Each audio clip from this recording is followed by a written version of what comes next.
Hi, I wasn't planning on doing another video so fast after the ones that I'd posted this week. My inbox has been flooded again.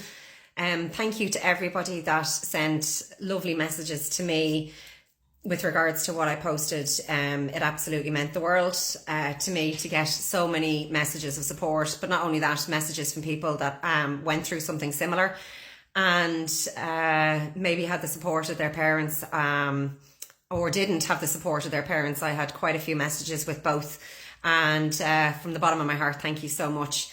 I have to admit, I'm not built for abuse on social media, and there was a few comments that was given to me that absolutely killed me to read. And to be honest with you, I questioned even taking down the videos and just not speaking anymore, because some of them were just so fucking heartless and cruel. I did want to speak about one of them. So, sorry, there's two issues. One person had posted up about me having a job that I could have done it. I worked in Aer Lingus, which was seasonal work. So I was out of a job come October. So not only that, I didn't get a permanent contract in Aer Lingus until I was until 2013. So I fought every year for contract, me and the people that I worked with, every year trying to get a permanent contract out of the job, and they didn't give them out. So it was a long fight for us to get the permanency, but we were let go every year for quite a few years. So it wasn't a stable job that I was in. So that's to clarify one issue.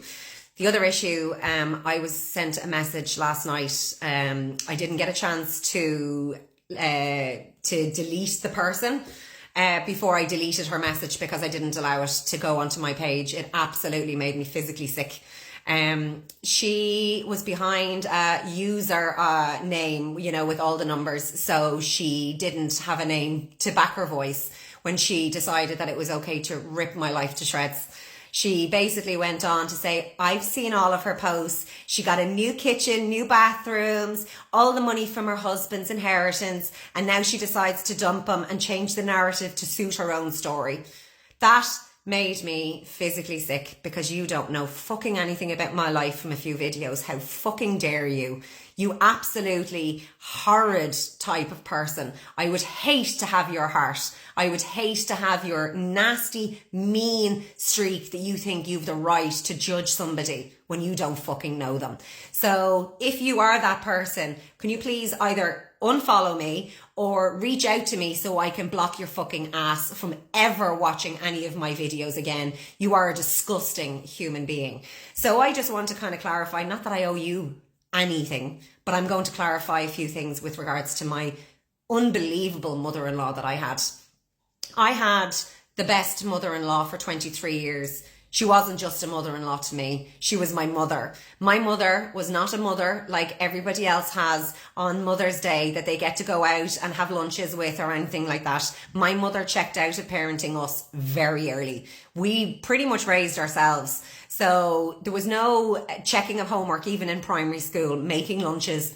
Nothing. My mother would come home from work. She would be more preoccupied with getting her nap in and then getting up and drinking her wine. And that's the way she was. So I was so blessed that I ended up having a mother-in-law and a father-in-law who I absolutely adored. They took me under their wing immediately. And she was a mammy. She was a mammy to everybody. She was a baker. She was always feeding people. She was known as a feeder. She was just one of those types of mothers to everybody. And my children had the best nanny in the world. Like, when she passed away, my children, they still sleep with her nighties. Like, this is the type of person that she was. She was so unbelievably kind, so unbelievably amazing, and I was beyond proud to be her daughter-in-law. I don't look for praise in this, but I'm going to give you a little bit of background. Not that I owe you fucking anything, but I think that other people maybe are going to come to the same conclusion as you, so I figured that I would just say it. So my mother-in-law's health deteriorated quite badly about 2 years before she passed. She had severe reactions to the COVID jabs. They put her in hospital the 2 or 3 times that she was that she had taken a jab, to the point that she almost had a heart attack both times. And it was me that was in the emergency room with her, probably till 2 or 3 in the morning, maybe 4 o'clock in the morning. It was always me that was with her. She had a son, a middle child who was a daughter, and my husband who was her youngest child.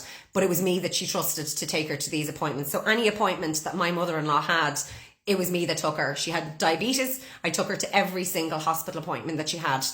When we got to 2023, in May 2023, she was hospitalised in Blanchardstown Hospital again. We couldn't figure out what was going on. The weight was walking off her. She was collapsing a lot. We believe she was passing out in the house quite a bit as well. She was probably hiding an awful lot of it. We knew that she was quite violently sick, vomiting quite a lot, and unfortunately it was both ends, so she couldn't keep anything down. But not only that, she couldn't look after her bed sheets or anything like that. So for about 2 years before she passed away, I was cleaning her house once a week on top of my own duties.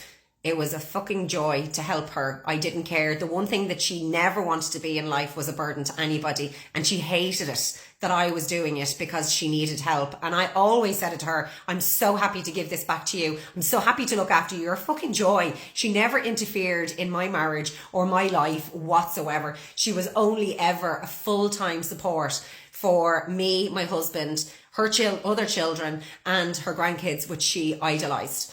So I did that once a week for her.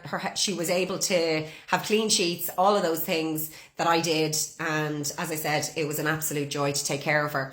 So in May 2023, she was in Blanchardstown Hospital, but she had to go to Beaumont to see a neurologist because she had a cyst on her kidney. Urologist. And we had to take her to see the urologist in Beaumont. So I had to go to Blanchardstown Hospital early in the morning to get a taxi organised to transport her to Beaumont Hospital for this appointment. And when we were in that appointment, we were told that it was cancer, and it was a category 4 Bosniak cyst is what it was called, and they couldn't biopsy it because if they biopsied it, it would spread everywhere. So it was an untouchable cyst. Hopefully it would stay contained for a while and that they would monitor it. She was so petrified. She was absolutely devastated. When you hear the word cancer, that's all you hear. You don't hear anything else. But I was the one that was with her when that happened. We had to take her back to Blanchardstown Hospital, and she was waiting several days for home care help to come in, and she was just fed up of waiting. She wanted to go home. So she checked herself out when she was able to check herself out. They said you can go home and we'll try and organise the home help afterwards. But everybody that knows, if you're in an emergency room or you're in the hospital already, that's where you get it the quickest. So once you leave the hospital, it takes forever. So I was so angry with her for leaving. I was like, you should have fucking stayed, because like we would have gotten the home help, but she just wanted her own bed. She was sick of being there and she just wanted to go home. So we had a holiday that was planned in July for us to go to her twin sister's house, where we went every single year to stay, and we went for 6 weeks, and we had 6 weeks of a holiday with her in that house. She was so fucking sick on that holiday. Like, we couldn't understand it. She spent so much time sleeping. She did come out the odd time, but there was no food. There was no nothing. She was so sick. Myself and my husband discussed on that holiday that this would be the last time that she would come home. Now, we didn't know how quickly things were going to progress. We thought maybe she might be incapacitated next year and wouldn't be able to come over, or she wouldn't be around this time next year. We had no idea that literally she arrived home on the 13th or the 14th of August.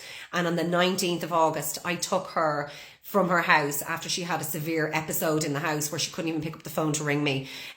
She was having these, it was nearly like seizures, but they weren't seizures. And she wasn't telling anybody about them. She was hiding them. So when she rang me to say that she couldn't pick up the phone, I immediately went up to the house and got our GP to do a letter up for her to get her admitted straight away to Blanchardstown Hospital. And she was protesting that she didn't want to go, but she knew she had to go. So I took her from her house that time, and she never went back to that house after that. Like, it was the last time that she left that house, and I was the one that took her out of that house. So that stays with me. So when I took her to Blanchetown Hospital that day, it was all day, all evening. She actually ended up having one of those seizures in the emergency room. So she was the kind of person usually when she went into triage that her feckin' blood pressure was off the charts, that she usually never stayed around waiting after triage. She tended to be admitted fast. So this was no different. She was admitted straight away. I wasn't allowed in for a long time. I was so scared something was happening.